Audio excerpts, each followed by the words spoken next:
Hey everybody!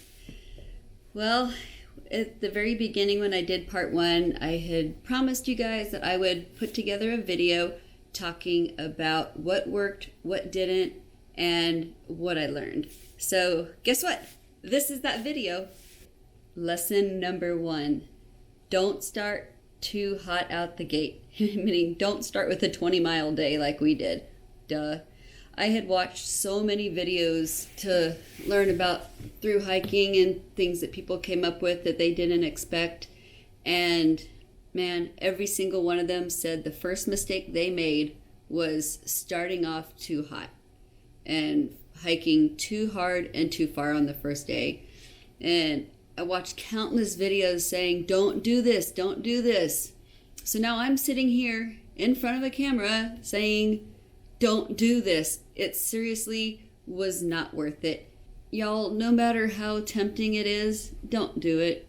Looking at the mileage, we were hurting so bad the next day that we did a lower mileage day, like quite a bit lower. I think we only did like 12 miles the next day. And you know what? That second night, if we had just done 15 miles each day, we probably still would have been camped at the same place.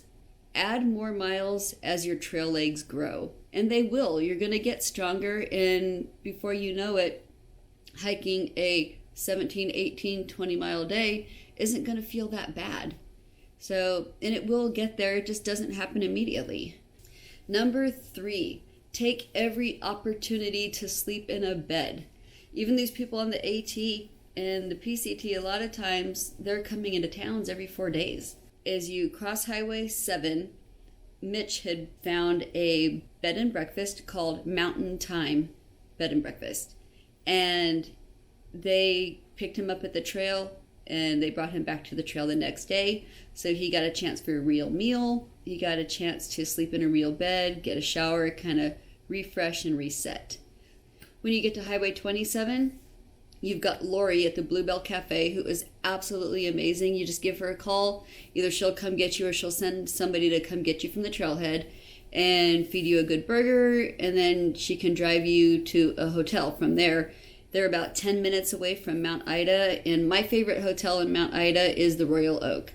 Now, Mount Ida is a very, very small town, so the nicest hotel is something that's like 1970s and it's old, but hey, it's a bed and it's a shower, and there is some restaurants there in town.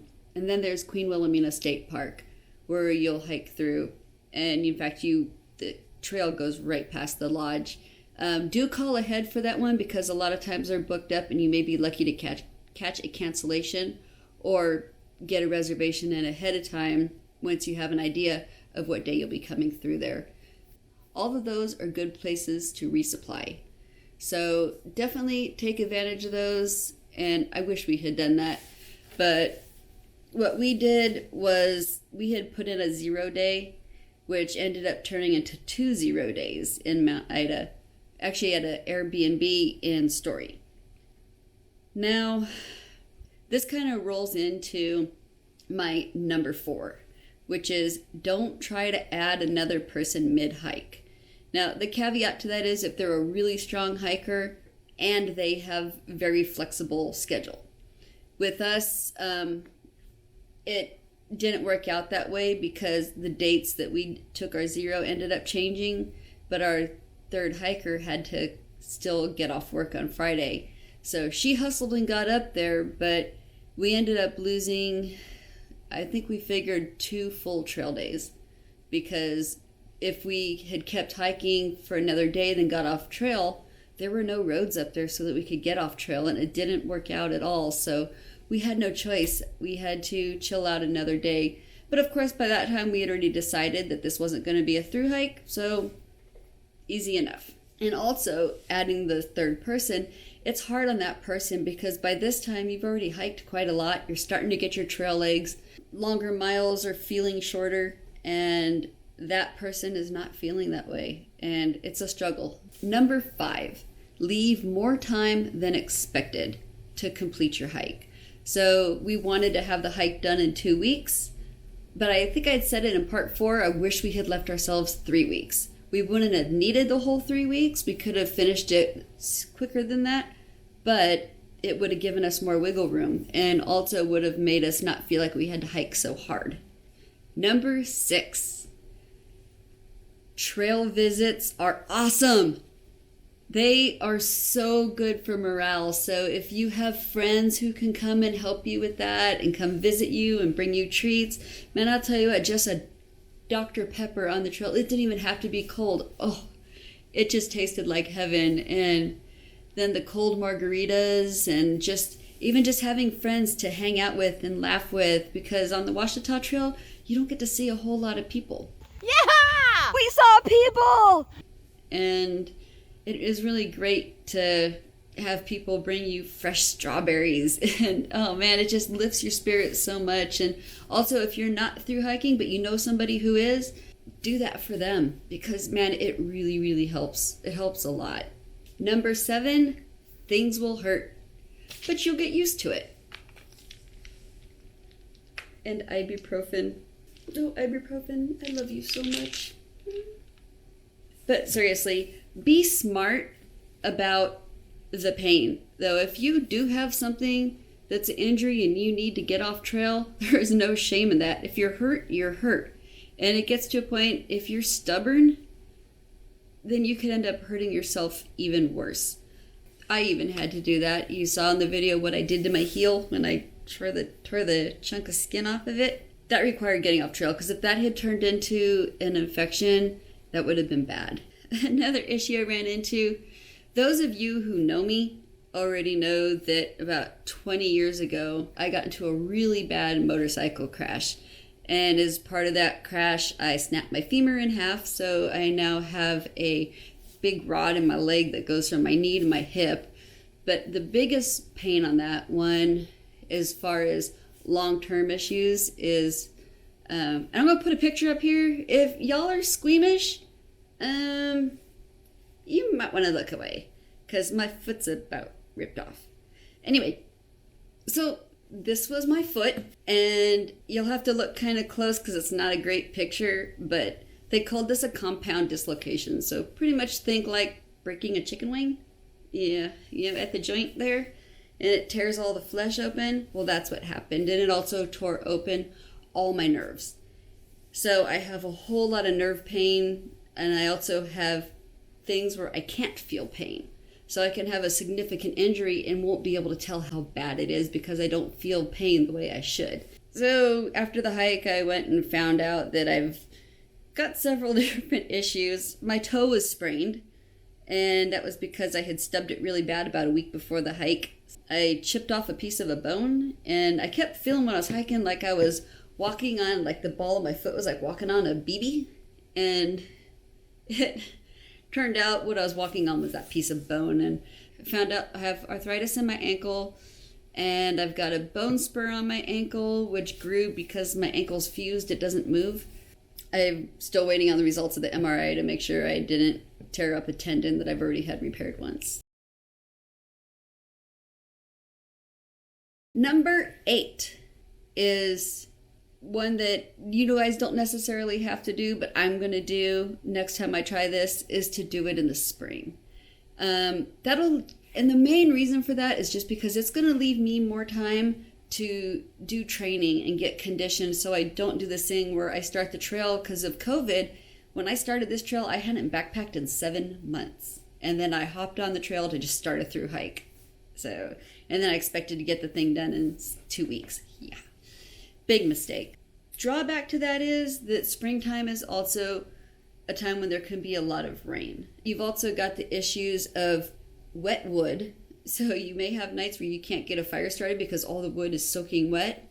Or the other issue could be that you've got the Kiamichi River too high because of a lot of rain, and you can't get across it. Lesson number 9. And this one is a very personal kind of thing. This is what I plan to do next time, is don't try to hike together the whole time, because people who are faster have to stop and wait a lot. People who are slower feel like they have to hike faster. And the people who are trying to film YouTube videos are feeling guilty about stopping all the time and filming. So what I plan to do next time is in the morning, everybody just start hiking when they feel like hiking and just decide on where we're camping tonight. And everybody just does their own thing during the day. Y'all can hike together or split apart or do whatever you want, and you don't feel like you always have to keep this group together. I guess another thing with hiking together or hiking apart could be if something happens to one of the other people. But one thing I've learned is that cell service along there was much better than I expected. Lesson number 10. This was kind of a crazy one. It really took me by surprise, and I really battled depression like the first 3 days, and my appetite totally tanked. I don't know if any of you guys follow Somewhere on the Trail. He's got an excellent channel, and he's just finished hiking the Arizona Trail. And I've been watching his videos, and on his day 1, he mentioned it, talked about his appetite, and he had said his appetite was negative 100. Man, I cannot think of a better way to describe that. I mean, that is the way I felt. I did not want to eat. But of course, calorie deprivation can also cause depression. So it really took me by surprise. And I wasn't expecting, I expected to have my appetite tank on me a little bit because that always happens when I backpack, even on weekend trips. But this was really bizarre because it was coupled with depression. And later on, when we were camping with Blue, who is an experienced thru hiker, he said it's very, very common. Next time, what would work is, and I did bring candies with me, and I found out I really enjoyed candies that had like a fruit flavor. One of my favorites was Skittles, and I only brought like 2 bags of it. So I wished I had had more, because I had found out that when I just really didn't feel like eating, okay, just eat a handful of Skittles. And it was crazy because as soon as I got that sugar, I started feeling better. And I started to feel my appetite crank up a little bit. So I took advantage of that situation, and I went ahead and made myself something to eat. Be prepared for that, because it can happen, and I don't know there's much you can do about it. So I guess bring things that make you happy. As far as dealing with the pain, I mentioned my Motrin. I was taking a lot of my vitamin I, 2 of them before bed at night, and then when I woke up in the morning, I took 3 of them. Midday when I had my lunch, I would take 4 Motrin, so that way it kept the pain down and I could keep my mileage up. I also was hiking in 2 knee braces, and every morning before I put those on, I'd rub BioFreeze on my knee. And you guys, BioFreeze is awesome. Carry it. You can get little bottles of it. Carry it. But I would put the BioFreeze on my knees, then put my braces on, and then tape my common trouble spots on my feet. And then that seemed to be the trick. It worked really good for me. And each of you will find out what works for you as you settle into the trail life. I've been kind of like reassessing my idea of food. So knowing that my appetite tanks, and even when my appetite didn't tank, some nights I just didn't feel like cooking a meal. And I started to do a lot of snacking, like a lot of my little like beef jerkies and trail snacks and stuff that I brought. I was really enjoying those, and just to sit there and snack on stuff. A lot of times when I got off trail and went to the resupplies, at one point I had every single dehydrated meal that I brought still there. I think also if I had separated my meals to even smaller pieces, like I carry like a half package of those Mountain House things. I repackage them into smaller ones so that I have a half serving. I think if I pared that down even more into quarter servings each, I think I might have been a little bit more inclined to cook it, because I just didn't want to rehydrate something and then not be able to finish it. And looking at it, I'd be like, ugh, that's so much food. I can't eat it. Also, another thing I found I love, you guys, these things. The Rocktane Gum packets. And you get the ones that say Rocktane on them. And they have like twice as many BCAAs, which is the branched chain amino acids, which is really good for muscle recovery and helps fight muscle fatigue. It's really, really good stuff. And y'all, I'm not promoted by these guys at all. I just really, really like them. Todd versus Todd, who also has a YouTube channel, is a guy I hike with a lot, and you guys got to meet him on my Big Bend video and this series. He got me hooked on these things, because when you eat them, man, like you just like within like 10 minutes you have this like burst of energy. Man, you're good to go. My favorite is the cherry lime, so that one's good. When I got back on trail, I kept in mind that I was going to lose my appetite. It was going to tank big time. And I don't know if it was because I listened to lesson number 1 the second time and didn't go super hot out the gate. I started with like a 10-mile day. And I brought less food, but I was hungry.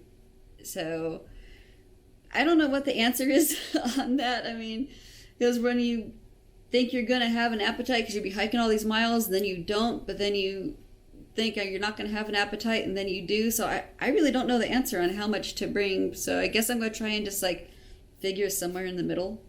So the gear. I've been backpacking long enough that my gear's pretty well dialed in. And after this hike, I made a couple other tweaks that really, really worked out well. And I just wanted to share with you what worked and what didn't. So I had done the first video where I had talked about things that I was not gonna take. And there was one thing that I put back in, and it was my rain jacket.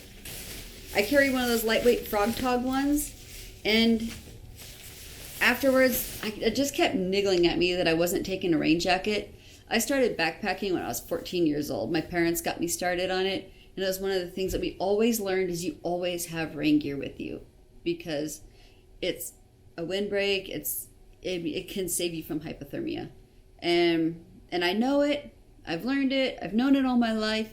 I was being stupid light by not carrying my rain jacket.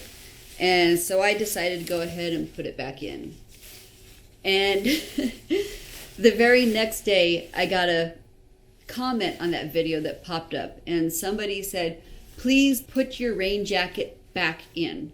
It could save your life. And they said hypothermia can kill, and it can kill fast. And I was like, man, I don't want someone finding me all naked and dead in a bush. But I'm serious, like it's called like paradoxical undressing or something like that. And like people who are dying of hypothermia, like their last thing they do is like strip off their clothes. So I don't want to get found like that. Anyway, so this went back in my pack, and I never used it. But if I had needed it, it would have been there. And usually if you need it, you need it. In fact, that video where I had fallen into the Kayamichi and I was so cold, if I had gotten into some like really hard shivers, my next step was going to be to stop and get my raincoat on to help hold more heat in. So I would have needed it for that. Luckily, it never got to that point, so I was good to go. Blue had messaged me and was asking what changed when I started the second stretch. And there were some different things that I added in. One of them was a lightweight pair of boxer shorts. I stole them from my husband, and they're really handy.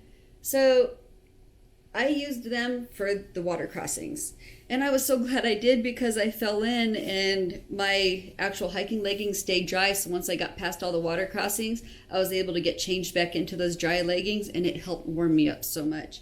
So I was very glad to have these, and I was glad I had changed into them. They don't weigh much. They pack down real small. They're just very light. I also added back in my camp shoes. These were something that I had removed for the through hike because I didn't want to carry the extra weight, and I put them back in. There were so many times when my feet were blistering so bad, I just wanted to get a chance for my feet to air out. And even though I'm wearing lightweight shoes and they're comfortable, it wasn't enough to let my feet air out. So I was really wishing I had these. So when it came back to it, I put these back in. Also, you remember I had mentioned that I was in the pack cover now, and I was using that orange pack cover on top of my thing, and that's just for hunters. And then the other thing I brought that I didn't have with me the first time was my down beanie, because I knew I was going to be hiking in colder weather, so I was going to want that. A lot of times people would say like, well, you don't need a beanie and a jacket with a hood. But the thing is, though, is I'm never going to hike in my down jacket. I don't ever do that. I hike in my fleece. I forgot to tell you guys, we had a loss. She's been with me to hikes all in Texas, Arkansas, even in Peru. And I don't know, it's hard to talk about. And I said I wasn't going to cry, but Flat Cindy is done. Anyway, yeah, Flat Cindy, who I've carried with me for so long, on so many hikes. We posed together in so many places. We posed together at Machu Picchu. We posed together at Big Bend. This was her last trip, but she went out with a bang. She hiked the whole entire Ouachita Trail. There's only one Flat Cindy. She can't be replaced. So, what failed? Y'all already know those Genji Socks were a miserable failure. I mean, they failed after like the first 5 miles. And the shoes I was hiking in, I don't have them here with me right now, but they're the Speed Cross, and they're similar to this. And you can see that the toe box is very narrow on these shoes.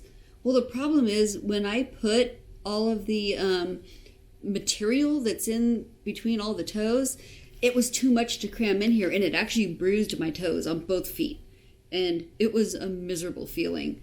Those Genji Socks after 5 miles, luckily I had another pair of socks with me, like a regular pair, for in case the Genjis didn't work, that I'd have something to change into. And oh man, I am so glad I did. But if you use the wide toe box shoes, like the Ultras or something else, and unfortunately I can't use those because my ankle's fused, and it's not fused in a way that I can do 0 drop, so that's totally out for me. Blaze, who was hiking with me, she was using Ultras with the Genji Socks, and she said it was like heaven. She did not have a single blister issue. As I was finishing my hike on the very last day, I think I had like maybe 5 miles left of the whole thing. I was almost done. I passed some people who were trail running towards me, and they smiled and waved, and later on saw on the Ouachita Trail page that I had just completed my hike. And she messaged me, and she's like, oh, no wonder you were all smiles. You were just about finished with this whole thing. And since then, we've been chatting, and her name is Fawn, and she is getting ready to go for the women's FKT, which, if you don't know, that's the fastest known time of the entire Ouachita Trail. She's going to try and do it in around 4 days, I think. So we'll see how she does it. I really, really am pulling for her. And if you guys want to follow it, she has a webpage that she's put up, like a blog. I don't remember what it's called. I have it on my phone, and I'm going to put it on the screen here for you guys. So here, let me move. Yeah, that right there. That's her website. So anyway, she's going to put all the prep stuff. It is supported, so she's going to have a team supporting her as she runs this thing. But, man, I'm so excited for her. But anyway, the point of that is she's been helping me with trying to sort out my foot issues. And she, if you look at hiking stuff for Genji, you're going to come up with all the thick stuff, because for some reason everybody seems to think that if you're hiking you need big, thick, heavy shoes. I don't understand why.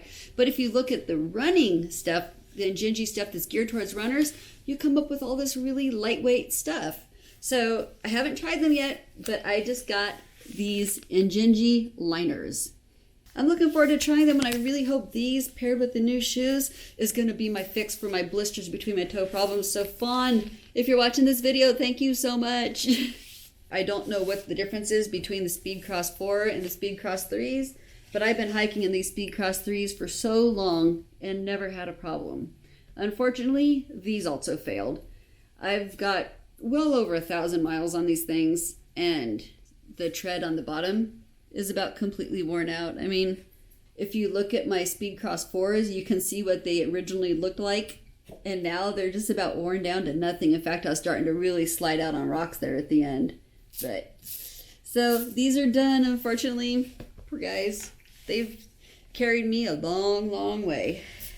On night 1, y'all, my very first night of a 2-week hike, my pillow popped. I don't know what happened. It's got very, very, very micro fine holes in it, and I would blow it up, and then 15 minutes later it'd be about flat again. After the third time of blowing it back up, I realized it had a slow leak and it wasn't just temperature changes that was making it go down. When I got back on trail, I replaced this thing. I got the Hyperlight Mountain Gear HMG, their Cuban fiber pillow. And this is the size large, and it's a Cuban fiber bag. It's waterproof, or water resistant. So during the day, I used it to put my puffy in to keep it dry for in case anything came up while I was hiking. But what you do is you turn this puppy inside out. One side is felt, and it's really, really soft on your face. And you just put your clothes in here, zip it back shut, and this is your pillow. The only thing I found is that, because I was putting my hiking clothes in it, so towards the end I was starting to get a pretty stinky pillow. But because of Cuban fiber, it kept most of that in. I also put my raincoat and stuff in there, so it was a little bit hard for a pillow, but I got used to it. It wasn't that big of a deal. Y'all, I love this thing. This is my new go-to pillow. It is fantastic. Let's see. I broke a pole. I actually broke my pole twice, but unfortunately the end broke off of my pole, and the little tip did. And I called Perea, and I told them, I said, hey, I'm getting ready to get back on trail in 3 weeks, and my pole's broken. And those guys, I tell you guys, they are so great. They sent me out a whole new lower section of my pole, and it was really easy to do. You just unthread the old one and thread the new one back on, and it's good to go. And they even sent me a sticker, and on the back it said, hope this helps, enjoy your hike. And then later on, when we were going through the rocky section, I took a fall. It was a pretty funny fall too. I got my butt stuck down and between some rocks with my legs straight up in the air, and luckily Rachel was there to help get me out. But I did break the top part of my handle off. You'll notice when I got towards Bohannon Creek, you can see where the top of my pole was broke off. But luckily I had the old set, which was the old version of pole, and I just took the handle off that, slid it onto the new one, so I'm good to go. Let's see. Oh, I broke an insole. I use a Superfeet Green. I love these insoles. They have a hard sole on the bottom, so they're pretty firm. But I am such a bad heel striker. I actually cracked the plastic on it because I heel strike so bad. I've never heard of one of these breaking. I broke it. And then the other thing was my Z-Packs backpack.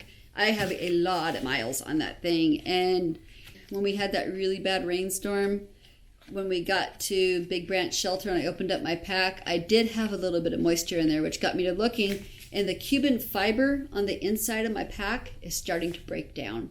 And I had read that over the years that starts to happen, and it's happening to my pack. So I'm going to get with Z-Packs, see what it takes for them to fix it. If it's not, then I'm going to end up with the Scout, because they make it for little people, and I'm the little people. This next part is what worked well. And y'all, that massage ball that I brought is the shit. I was starting to have knee pain, which turned out was my IT band. I was getting tight on both legs, and man, every night I just roll that thing out, roll my IT band out with that ball. Another time I had some lower back cramps, and man, I got on the side of the shelter with that ball in there and just rubbed it all around, and woo! Man, next morning woke up, it was like nothing had ever even happened. So that thing, oh, I love it, and several other people used it, and just, they all liked it a lot, so it's huge pain saver. Also, I talked about the new stove that I was bringing. It was still a Caldera cone like my old stove, but this one is for a much smaller pot. And it was this pot with my koozie around it. And I was ditching my coffee cup and using just this pot. So I would boil my water in it and then also drink my coffee out of it. And it worked out so well, you guys. I mean, I don't think I'm going to go back to the bigger pot. Really, I mean, it's so streamlined. It's one less thing to deal with. It's, meaning the coffee cup. It's quicker because once the water is boiled, you just dump the coffee in and you're ready to go. I mean, y'all, yeah, if you're solo and you're by yourself, it works great. Also, my watch. I don't have it here with me, but it's just a little teeny tiny analog watch. And man, I used that. That was like my most used thing next to my shoes and my pack. I mean, I was constantly use it for keeping pace, see how we're doing pace-wise, see how we're doing time-wise. I mostly used it for pace. And it's not a fancy watch. It's just a little analog watch, a little teeny tiny thing. I got a shoulder pouch for my Z-Pack. And it just goes on my shoulder. Man, that thing worked out handy. I kept my cell phone in it because, I film my videos on my cell phone. I got a new camera, so it'll be used for my new camera. I would put my snacks in it, put my iPod in it. Man, and it was just so handy. It was right there. I thought it looked stupid, but I mean, who's going to laugh? The bears. The other thing that I added to my pack, I actually stole it off my husband's pack. He's got a lumbar pad on his Z-Pack, and I stole it and put it on mine, and I really liked it. It added seriously, my work phone's ringing. My new water system. So, you guys know I don't use a bladder. I've always had the little water bottle hooked to the shoulder strap, but once I put the shoulder strap pocket in, then the bottle didn't work. So what I ended up doing is something a group of friends, they're brothers, they have a water system set up where they just have the same hydration tube that comes down, but it runs over your shoulder and into the cap of the smart water bottle that's in your side pocket. Because I got stubby little arms. I can't reach my side pocket. So they use that, and oh man, it just worked so great. And it's easy to keep track of how much water you have. When you run low, you just change over to another bottle, and it's that easy. So it worked great. And also, I brought that bigger battery pack, and it was 16,750 milliamp hours, and it was perfect. And because I was using it to charge my phone, which I also film my videos on, I used it for charging my InReach and my iPod, and that milliamp hour was just perfect. Be prepared for a lot of heavy water carries. I ran into a couple people on the trail who were surprised by how much you have to carry water. The Ouachita Trail is very much on ridges, and sometimes you'll have days when you have to carry enough water to get to camp, and then you're not going to have water again until maybe 5 miles into the next day. So that can be really, really surprising to some people who are used to finding places where you camp near water. But the Gut Hook app is so valuable to help you know where the water is coming up at. So if you tap the little icon and then the little water icon and then the little balloon pops up that gives you all the information about that, if you tap that balloon thing, it opens up a whole nother page where you can leave comments. And you can see where people have left comments before you, maybe saying that's dry, there's no water there, or maybe it's just a small trickle. And also the same way, especially if you run across one that's dry, leave a comment on that and let people coming up behind you know that that thing's dry. I guess that's about it. I think that was a lot. Anyway, if this series has sparked any kind of interest or any kind of a desire in doing a hike like this, we're working on something right now. I don't know if it's going to work out or not. We're going to try and get as many people as we can to through hike this thing in April of 2022. So that's over a year to get ready, and it's not going to be a group hike. It's going to be something where you plan your own hike, you hike your own hike, but we've got a lot more people on trail to make it a lot more fun, similar to what you would see on like the AT or the PCT or one of the other longer and more popular trails. You have a lot more chances to meet people you pace well with and camp with other people. So right now, when you go on the Ouachita Trail, it's so lonely up there. Sometimes you could go a week and not see another person. If we're going to do that, maybe I'll go ahead and pop up a video and let you guys know that it's happening. Other than that, this is done. This is the last video of the whole series. So you guys are done. You don't have to watch any more of me. But if you did like this and you like this information that I'm putting out, please give me a thumbs up. And if you haven't already, I'd love it if you subscribe to my channel. All right, you guys, we'll talk to you later, and we'll see you on the board stand trail, because that's coming up next. Bye.